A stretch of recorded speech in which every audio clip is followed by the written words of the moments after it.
Hello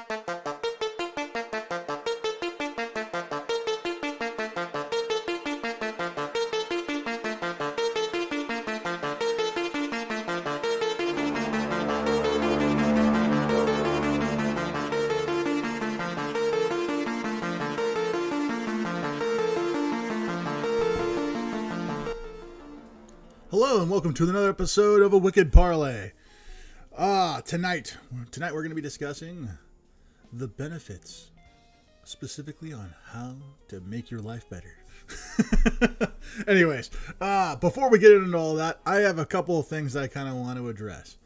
The first thing I want to mention is the fact that there's someone on Patreon who's supporting the show. Can you throw the banner up there? Thank you so very much for your support. Jackie, you're a wonderful person. Thank you so much. Honestly, it means a lot.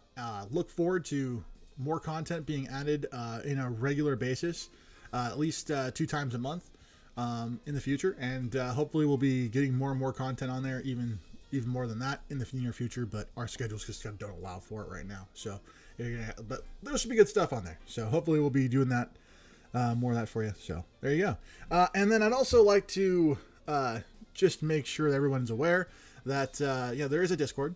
The Discord link is in the bottom, and on most days of the week, guaranteed at least on Tuesday and on Thursday, I will be on there between 7:30 p.m.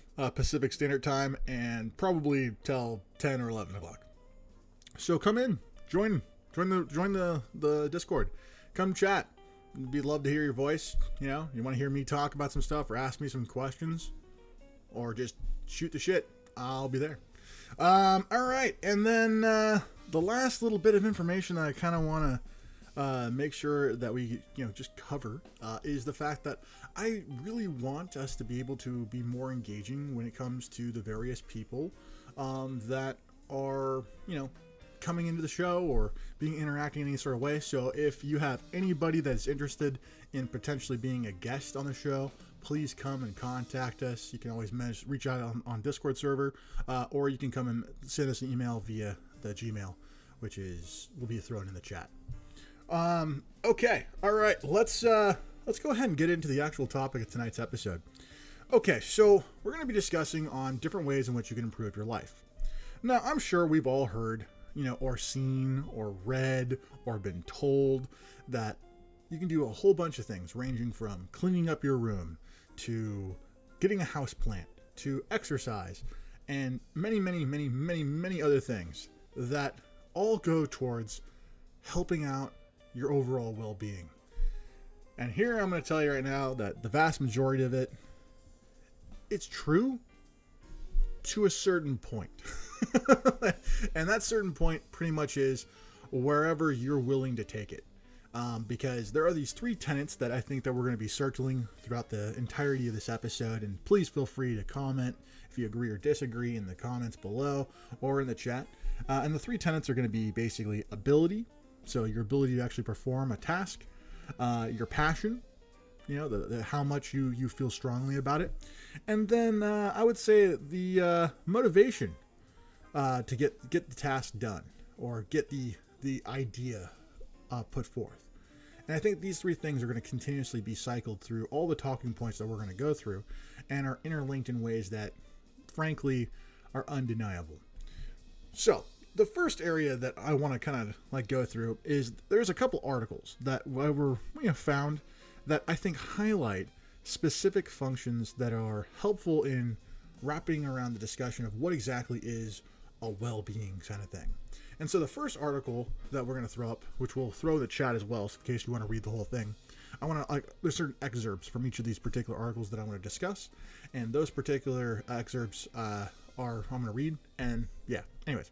So, all right, so the phrase psychological well-being is used to describe an individual's emotional health and overall functioning. The author of a study published in Applied Psychology, Health and Well-Being describes psychological well-being as the combination of feeling good and functioning effectively. Researchers also have found that the absence of distress doesn't necessarily indicate a person has high psychological well-being. High psychological well-being is about feeling happy and doing well. People with high psychological well-being report feeling capable, happy, well-supported, and satisfied with life. These things are incredibly important because if you don't feel that way, if you aren't feeling particularly strong about your position in life, then you're not going to do well. Your life is going to be short, and that's not good. And you want to do things that are super positive. You know, you don't want to be the guy screaming out the fucking door and just dying, right? You don't want to be the guy on the third floor of his workstation going, oh, you know what? Fuck this. All right. Okay. That's not going to happen. Instead, you want to be the guy who's making all the, you know, like making a lot of that dough, right? You know what I'm saying? So, we're going to talk about some of these other things. All right? So, one of the things that I think this particular thing directly points to has to do with the idea specifically of happiness and the ideas around supporting a certain lifestyle.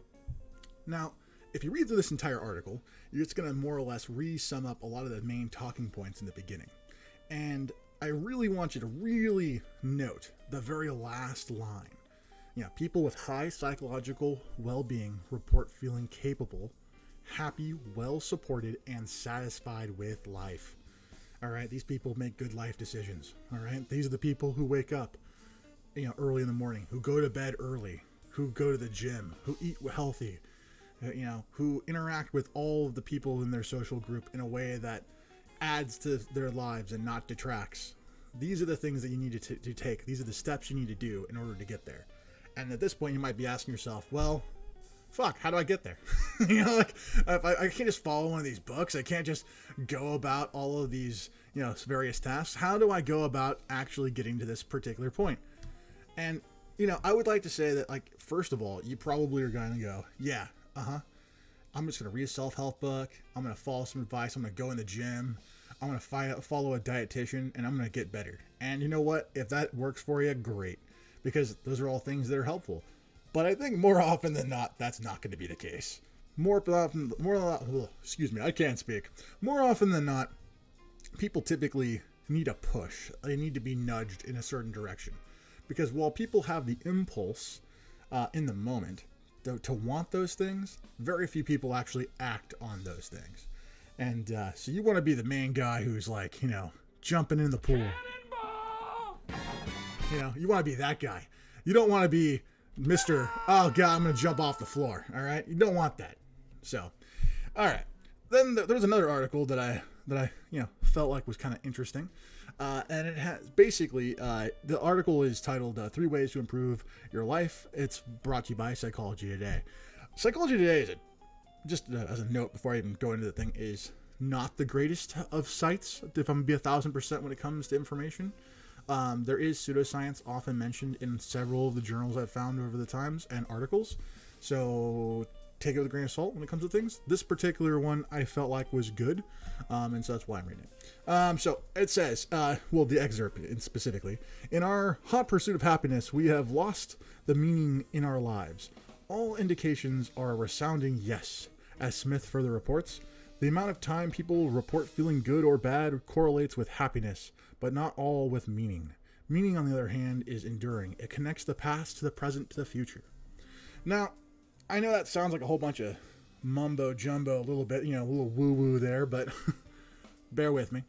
You know, when it comes to those particular things, I think the part that matters the most out of this particular segment, right, has to do with the idea that we've spent so much of our lives pursuing things that don't necessarily point towards what is a overall well-being and happiness. It's more like it's like we prioritize our short-term happiness rather than our long-term happiness. And relationships, this happens all the time. So it's absolutely something that we really want to take charge of and not do.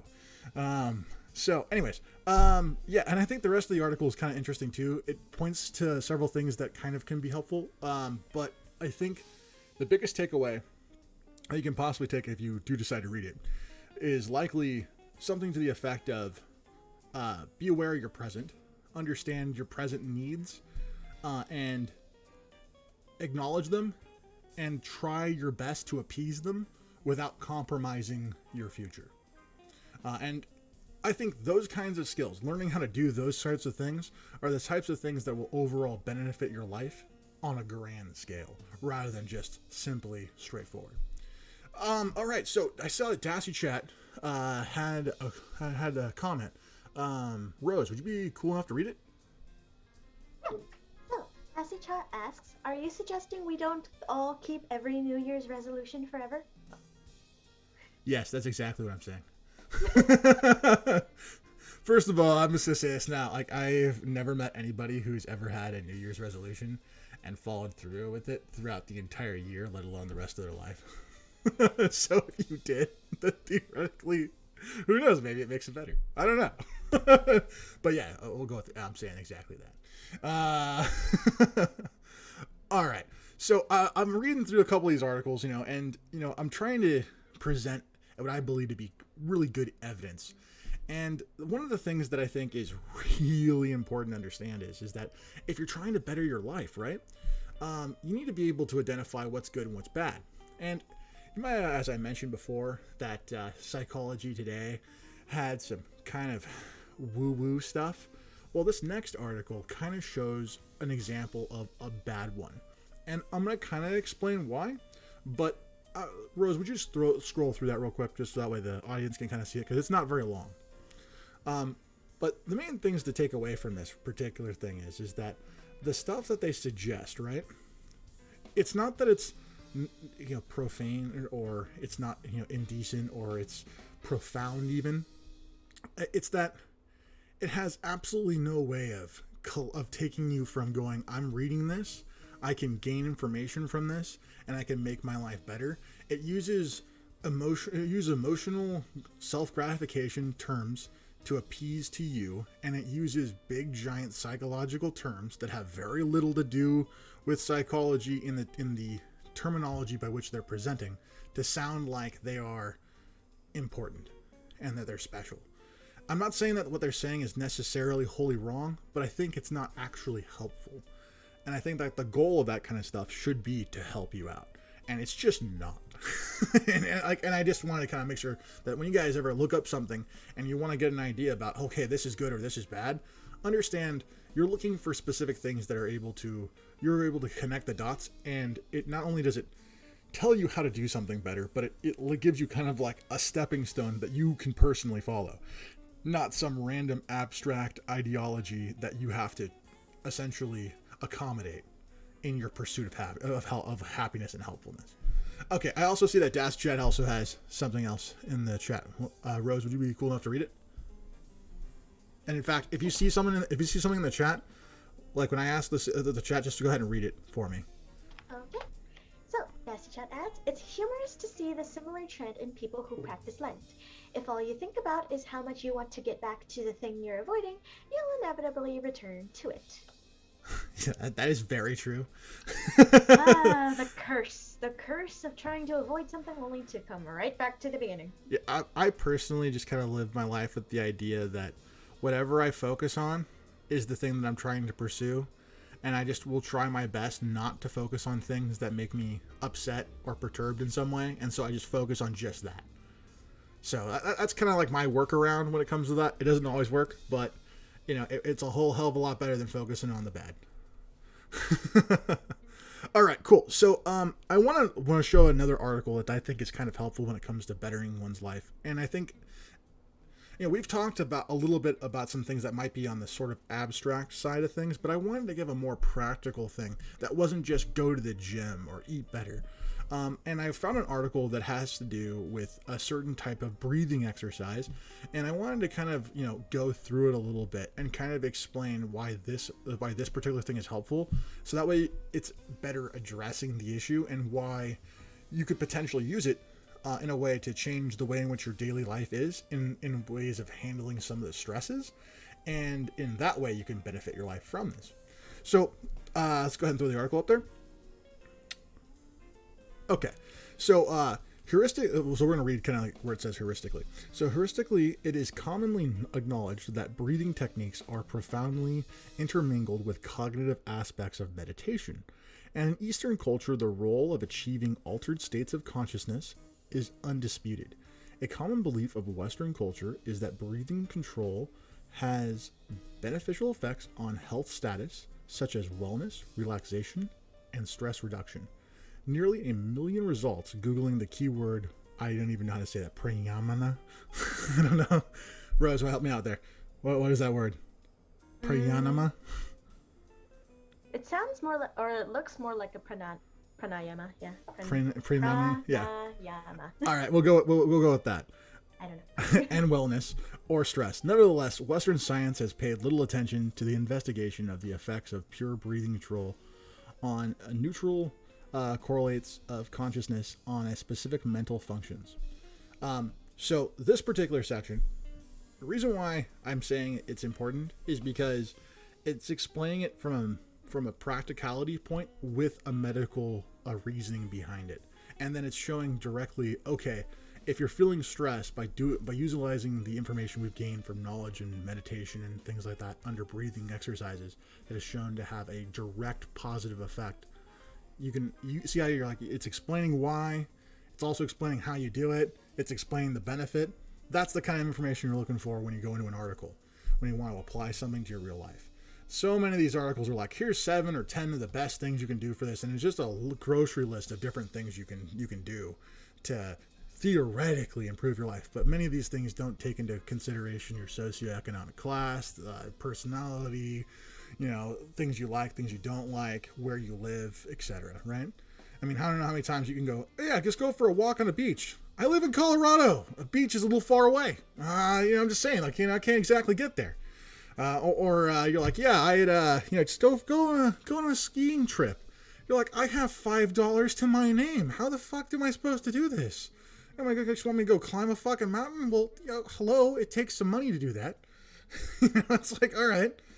Anyways, okay, so the same article, a little bit further down, beginning with the aim, has another a little section that's, I think, is also, it points to, once again, kind of helping out this whole, exactly showing you what you need to do in order to achieve the actual benefit, which is really important. And so, and obviously, because, it's like, okay, how is this helpful? How is it telling me what to do? Well, right here, it's going to tell you, right here, 10 breaths per minute. So it's like slowing your breathing and explaining what you're doing, what it's called, what it's achieving. This is why it's important. But okay, so I'll go ahead, and it reads. The aims of this review is the identification of common psychophysiological mechanisms, I can read, underlying the benefits, effects of slow breathing techniques, 10 breaths per minute, by systematically reviewing the scientific literature, only studies involving healthy humans, avoiding thus possible, confounding effects due to pathology, condition, and dealing with the voluntary modulation of breathing. We're going to skip that word and pace breathing. We're included in the fact crucial to distinguishing between slow breathing techniques and other techniques that simply direct attention to the act of breathing. And I swear to God, I need coffee. I get tongue-tied real bad. Rose, that's the thing with these types of articles. Oh, yeah. They could put you to sleep if you're not paying too much attention. Oh, they can, 100%. Like, I think that's the reason why they get under the radar, to be 1,000%. I think that, like, no one wants to sit there and read through the whole thing. And, like, in my head, when I read it in my head, like, I'm like, yeah, I got this. But when it comes out of my mouth, it's like, I hate that. Anyways, all right. These articles and episodes, my God. Anyways, so the whole thing I'm really trying to get at here is that, like, okay, so when you're finding these articles, how do they help you? This shows how they help you. The next thing I kind of want to, like, show is kind of a pretty helpful one, even though it doesn't seem like it would be necessarily, because at the surface it's one of those, like, grocery lists. But I think the things it tells are probably more practical to an everyday person, rather than going, oh yeah, by the way, I'm just gonna go ahead and go on some crazy fucking trip. I mean, while there is a trip on the list, it's like you don't have to follow every single thing. And I personally highlight, like, specifically 4 things. But the 4 things I highlight are, number 1, which is track gratuity and achievement with a journal. So basically, writing down your thoughts in a journal, include 3 things you were grateful for, and or accomplished each day. That to me is one of those really helpful ones. because it's something I actually practically do, and I've seen the actual benefit. If you write down the things in which you strongly are connected to, or things that you've achieved, it kind of gives you a sense of accomplishment. And even if you've had a really hard day, really stressed out, you've been yelled at, or whatever the hell's been going on, it at least gives you some sort of notion like, hey, this day was worth it because of these reasons. Yeah. Okay. Let's. I see that Desk Chat has something.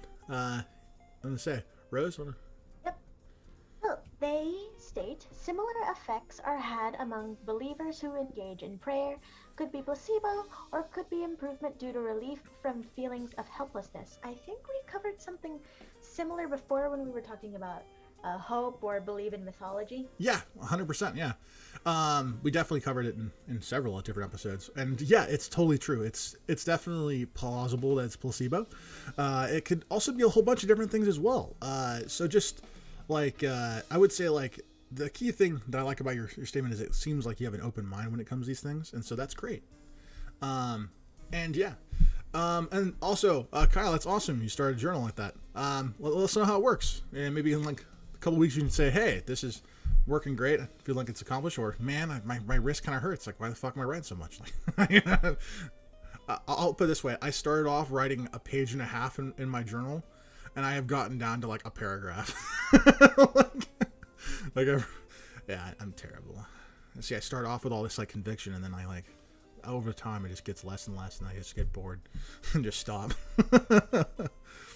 Anyways, all right, so yeah, the other ones I have are number 3, which is set up like a getaway.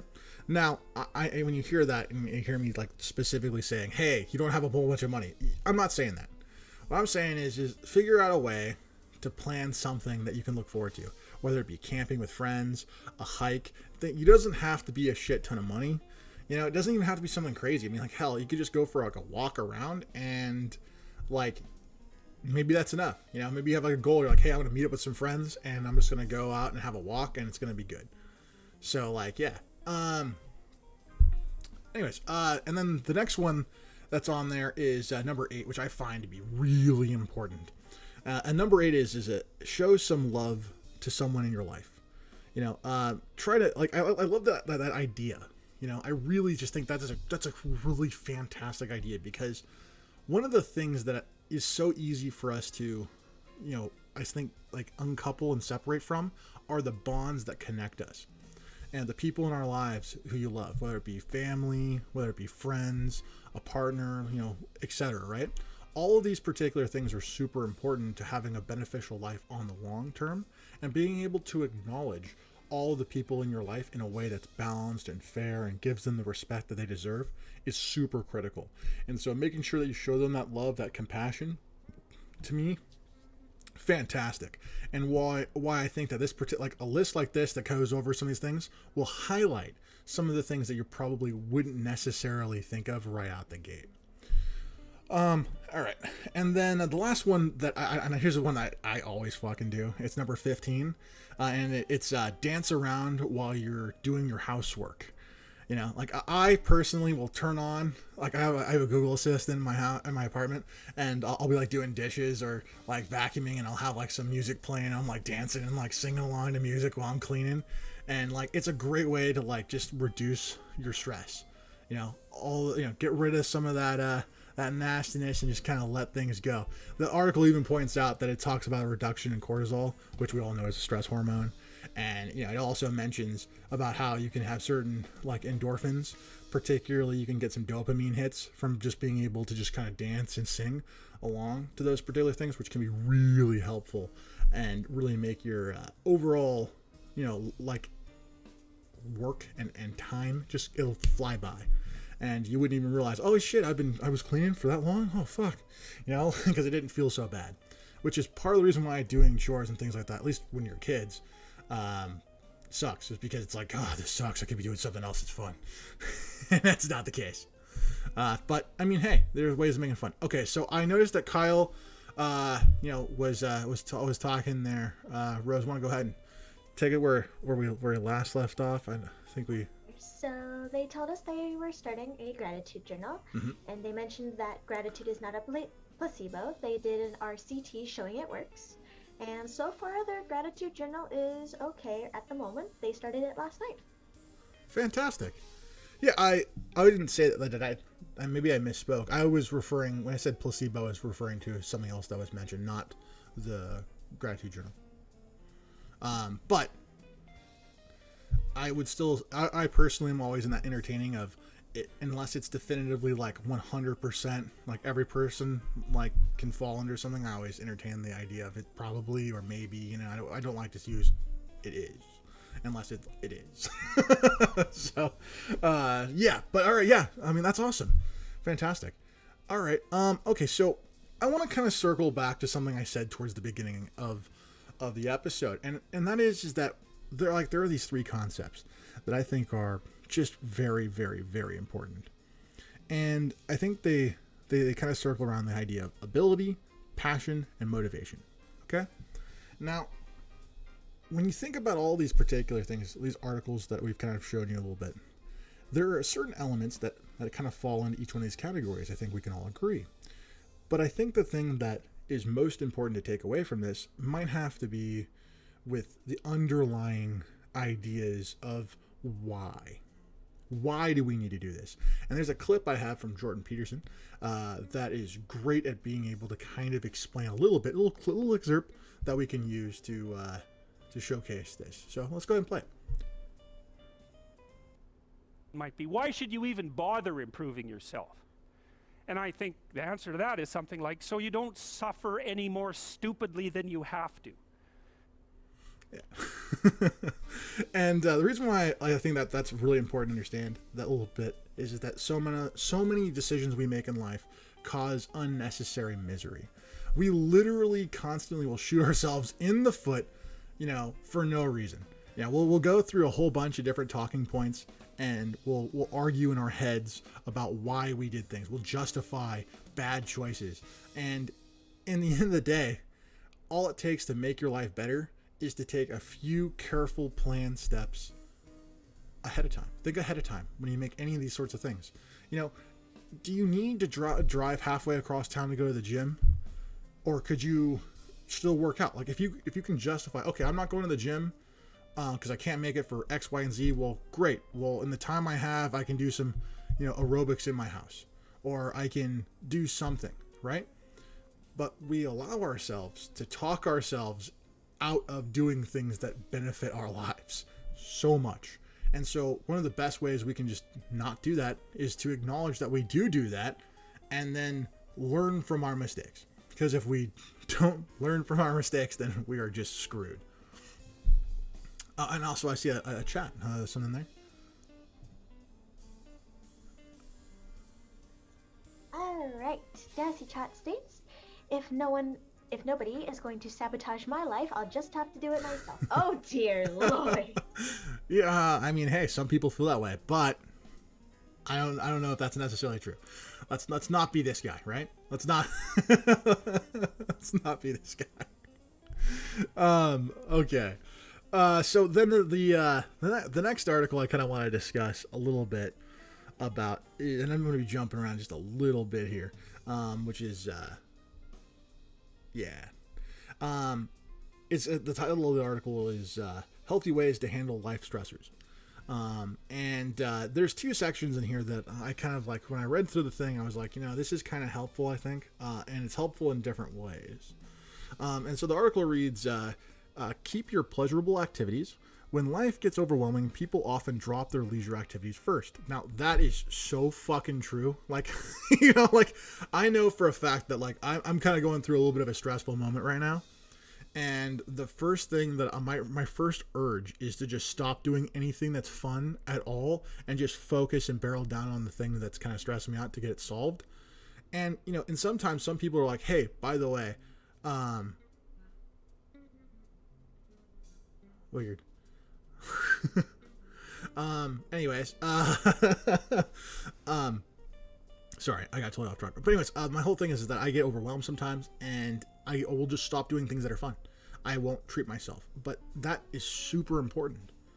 All right, and so, Kyle, what's going on?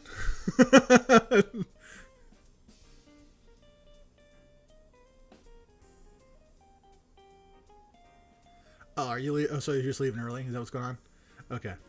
Yeah, they're going to be leaving early. Oh, that's okay. Like the show is. We Sure. will see what we can cover. Yeah, the show is gonna be ending soon anyway, so I'm wrapping it up. Don't worry. But if you gotta go early, you gotta go. No worries. I appreciate the support either way. Okay. Anyways, so the article, if you continue when it comes to what we have, is by cutting yourself off from pleasure can be counterproductive. Even when time is tight, look for opportunities to do something for yourself. Whether that means reading a novel, singing along to your favorite tune, or streaming your favorite comedy on Netflix. Humor and laughter can benefit both mentally and physically when it comes to health. So, I mean, 100%, it's super important to understand. Oh, okay. I see. I don't know SpongeBob references, Kyle. No, I don't know these things. I'm stupid. But no, what I'm trying to get at it when it comes to the article is that, taking time for yourself is one of the most important things and one of the easiest things that we all overlook. And I think that one of the best things we can possibly do is make sure that we have that inner playtime, that sense of something fun and engaging to look forward to. Otherwise, days become dreary, life becomes hard, and how are you ever going to benefit your life if you're constantly thinking about things from a negative perspective? You have to overcome those things in order to get around it. You got to turn the impossible to it's possible. So, you got to stop being, jumping out of buildings, and you got to start being like, super happy. You know what I'm saying? Like, you got to just be like 100%. You guys got to be like the scene, the guy. All right. The next bit of the particular article that I thought was pretty helpful is the reframing your thinking. One of the most research supported treatments for stress and anxiety is cognitive behavioral therapy, also known as, or CBT. At the root of this therapy approach is the understanding that our thoughts influence our emotions, which in turn influences our behaviors. As a person who has studied the shit out of this, I'm going to say that's for sure. like 100%. All right. Like, one of the most important things that I think a lot of people don't just realize automatically is that if you feel bad, you're going to perform bad. There's so many athletes who literally get treatment because of performance issues that are sometimes linked to anxiety, sometimes to other things going on in life. Maybe a girlfriend dipped out, who knows, right? Maybe they're not making enough, money. I mean, that can kind of be a big thing. And all these things can affect their performance. Well, getting someone to be able to kind of talk to them, understand their perspective, can really help. And they utilize cognitive behavioral therapy all the time for those kinds of things. So if they use it for an athlete, they can use it for you too. So anyways, all right. So I see that we have a couple more comments. Where are we going to start? It's more of referencing the joke about the whole they have to be stupid around 9:45. It's the reference to SpongeBob and explaining it. Das Chat, however, adds taking time to recover cognitive resources increases productivity. Okay, yeah. So just do it. Yeah, I definitely agree with you, Das Chat. There is a whole bunch of jobs that go out to young psychologists that literally promote, productivity inside workplaces. In fact, there's Jordan Peterson, the one we used the clip for. There was an interview I watched where he was explaining that he actually worked with a law firm, and he was explaining why women in their late 30s just dip out of high earning positions in law firms to have children. But he also was explaining the fact that he worked at that law firm trying to make them more productive. And I think that's something that's kind of interesting, that and that's something that's not often, I think, really acknowledged too much, is just how much psychologists will influence the productivity of entire industries. So anyways, side tangent. All right. And then, okay, so the next article, the last article of the night that I'm going to read from,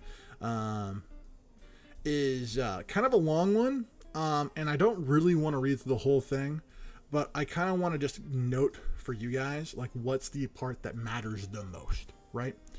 And really, the article where it reads starts off as behavioral and psychological factors. And the reason why this particular article is super, super important, right? is that it explains a whole bunch of factors that add to the reasons for why it's so important to improve your life. Particularly a little bit down in there about how your lifespan can be directly affected in a very negative way. 50% of all the people they studied had very preventable deaths. Those are things that are kind of important to understand. Like, hey, maybe you don't do the thing that kills you. I don't know. Maybe that doesn't sound crazy to me, but maybe you don't just, do the thing that kills you instead. Maybe take steps to make your life better. And the ways in which I think that we can really just kind of cycle back to this, because it is kind of a beautiful little perfect circle again, right? It has to do with the idea that, your motivation and your ability to do these things are going to be the things that drive you for actually completing the main tenets of what's going to get you out of whatever funk you might be in. And I think there's a clip I have, we have somewhere, I believe, that basically kind of discusses a little bit about this. Now, no, this is an example. So this is not, that's not it. The other one. There you go.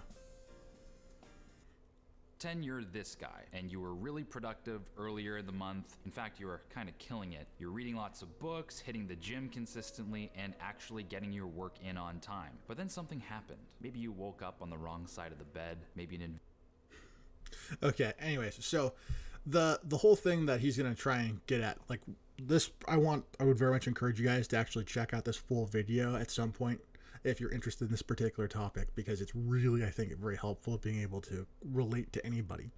But the gist of the particular video has him going through a series of scenarios of where he starts off productive and then basically isn't, and what they call it a rut, right? And the way he gets out of the rut is essentially doing things to take steps to benefit his overall life, which is the same thing we're talking about tonight. And the ways he does it is that he proactively will do the things that generate good things, even though he's feeling negative. So instead of, like let's say like he had a bad day, some people have comfort food, right? Like that good old Southern comfort food, macaroni and cheese, chicken, etc., right? Like there's this idea that sometimes that happens, and rather than breaking your diet and going into something like that, you can kind of stick to what you already were doing. And in that way, things don't get worse. Because that's definitely something that can happen. Is that if you start doing things out of order, then it can get things just horribly wrong. And so, like, how do you get to that particular point? Well, it's all about your ability and your motivation. If your motivation to not have things better in your life, have things happen better in your life more frequently, or at least you have the idea of, at the end of the day, I want to be in a good spot, even if I'm not in a good spot today, then you need to build the attitude and the temperament to be able to endure the particular hardships to get to that good point. Otherwise, you're going to just be like, all day long, all day long. It's going to be like that. So it's really important.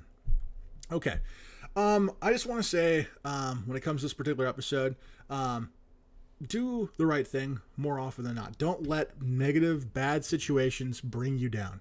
Don't let the side of yourself that says, hey, take the easy way out. Oh, you don't need to go to the gym today. Oh, you can have that big giant chunk of steak that you should definitely not be eating. That's like the size of a small village. You don't need that. You don't need that at all. Instead, make the responsible decisions, even if you don't feel like it. So, all right. Once again, I want to thank Jackie for supporting us on Patreon. If anyone else wants to support us on Patreon, that'd be wonderful too. We're going to be adding more content. When it comes to Discord, if you want to come have a conversation with us, particularly me, please join the Discord. On Tuesdays and Thursdays, between 7:30ish p.m. Pacific Standard Time to about 11 o'clock, I'll be on there. And if you want to just kind of have a random discussion, or you want to see kind of what I'm doing, which I'll probably be playing like a video game or something like that, cool. And you can tell me what you like, what you don't like. You can tell me whatever whatever's going on. You can just kind of shoot the shit if you want. So hopefully we'll see you there, right? Okay. All right. Well, have a good night, everybody. We'll see you in the next one. Later.